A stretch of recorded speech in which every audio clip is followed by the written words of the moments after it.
Ovo je priča koja nema ni početak ni kraj. Može da počne gde god i kad god. Bez vode život na zemlji ne bi postojao. Živi organizmi se većinom sastoje od vode. Voda im je potrebna za odvijanje životnih procesa, a neki organizmi žive u vodi. Padavine. Voda pada na zemlju u vidu kiše, snijega, grada.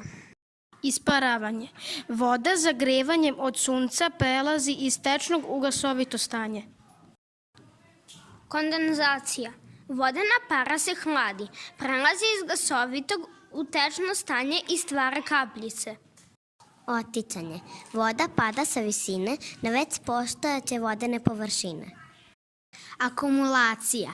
Voda se sakuplja na površini okeana, mora, potoka, reka, jezera. Biljke upijaju vodu, šalju do listova.